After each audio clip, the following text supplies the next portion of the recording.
বিয়ে সাথে খেয়ে এনজয় করে চলে যাচ্ছি ঢাকা। আল্লাহ দিলে সবকিছু সুন্দর মতো হয়েছে, কোনো ঝামেলা হয় নাই, কোনো ঝামেলা হয় নাই। আপনারা অনেকে আমার ভিডিও দেখেন কিন্তু সাবস্ক্রাইব করেন না, ভাই সাবস্ক্রাইব করে দেন। সাবস্ক্রাইব করলে মনের ভিতরে নতুন নতুন ভিডিও দেওয়ার ইচ্ছে জাগে, তো ভাই সাবস্ক্রাইব করে দেন। ভিডিওটা আমি ইচ্ছা করে ঘোলা করে দিচ্ছি যাতে আমার বন্ধুদের চেহারা না দেখা যায়। সঠিক বলেছেন, আপনার বুদ্ধি ভালো। তো চলুন ভিডিও শুরু করি। আসসালামু আলাইকুম গাইস।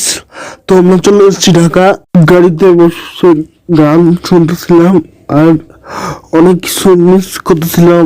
যেমন যতবার আমি আমার খালা বাড়ি আসি আমার কেউ আটকে রাখতে পারে না, আমি আমার দাদু বাড়ি চলে যেতাম, কিন্তু এবার আর যেতে পারলাম না।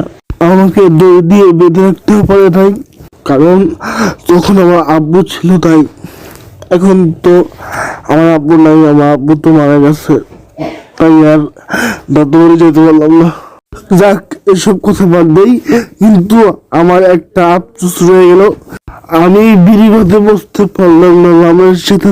কারণ হলো যে আমার মামাতো ভাই ক্যাশে বসছিল, তাকে কোম্পানি দিতে গিয়ে আমার দেরি হয়ে যায়। মানে দুজনে একসাথে ছিলাম তো তাই, তো দুজনে খাবার দেরি করে খাইছি, এই জন্য আমি মিস করেছি বিড়ি ভাত। দুলো ভাইটা মিস করছি, মনে একটু কষ্ট আছে, তাই এই খারাপ তো কোনটা মিস করলাম না বিড়ি ভাত। আমি যে সবার আগে বসলাম, যাক বিকালে রওনা দিছি, এখন রাত হয়ে গেল আস্তে আস্তে বাসায়। তো অনেক এনজয় করলাম।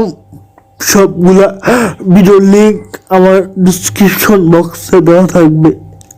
আর এখন বিদায় নেই, আল্লাহ হাফেজ। সবাই আমার জন্য দোয়া করবেন।